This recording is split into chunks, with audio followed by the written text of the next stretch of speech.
Good afternoon. My name is Wilson Zidane.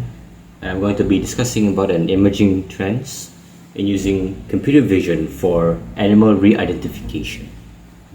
So first, let's talk about definition. What exactly is animal re-identification? So the word identification tells us that it is something that identifies specific things. So something akin to our IC, for example. Hence the name identity card. So animal re-identification is basically a process where we identify and track each animal that exists within a habitat. But why do we do this in the first place? Well, it's because it can help in behavioral and ecological studies that we need by providing various statistics such as growth rate, survivorship, foraging patterns, and population size. Now, why is computer vision used in this process? Well, there isn't any method else. Well, there are two ways to identify a specific animal. The first is artificial tagging, and the second is natural marking.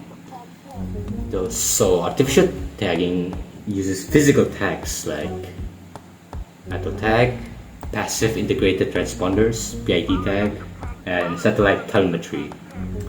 This method is very tedious and inefficient because you have to capture the animal itself and then put a tag in. And not only that, it can also disrupt the ecosystem, which is why natural marking is mostly used, if not all the time. Natural marking is essentially a unique biological pattern on animals. For us human, it's our thumbprints or our retina eyes, which has a pattern that are unique for everyone.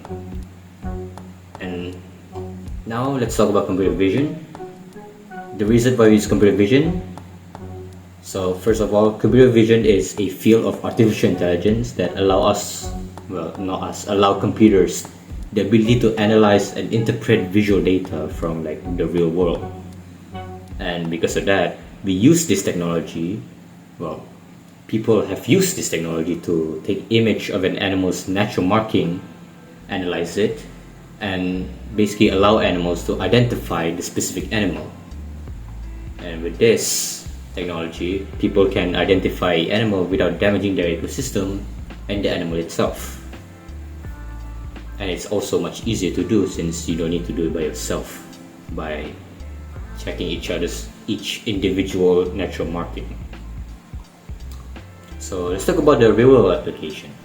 There's one real world application of this term, and it is by Dr. Tilos Burkhardt's project from the University of Bristol, known as the Bristol's Penguin Recognition Project. In this project, they wanted to identify each individual African penguins by using computer vision to recognize the white spots on their body as a pattern to distinct one from the another. The way they do this is by using a trap camera, which is triggered via motion using a PIR sensor and has no flash, which is the perfect camera for the job. There are other cameras that exist that can be used for the computer vision, but this trap camera is the best. Despite having challenges like uncontrolled data and noisy data and all that, they had managed to identify all the African penguins in the area, making the project a successful project.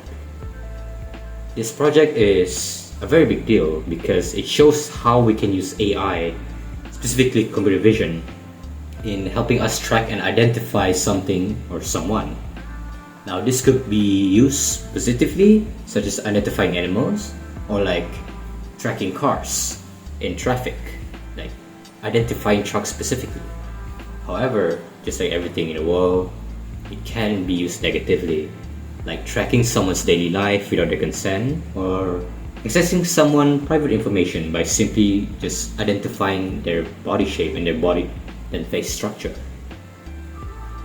Now let's us conclude.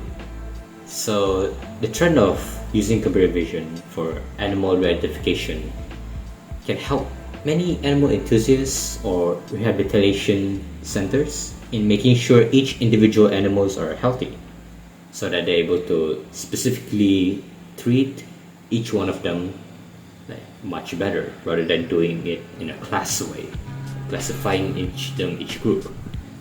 And just like I said, computer vision can be used maliciously, but this is not a reason to avoid learning and using it. In fact, we should really just use it more, like improve more. Because just like all trends that emerge, there will always need a need for a regulations. For which is why I think that we can use this technology in bettering our life. Just like we can do it for the animals, we can also apply this to our own society. That is all from me.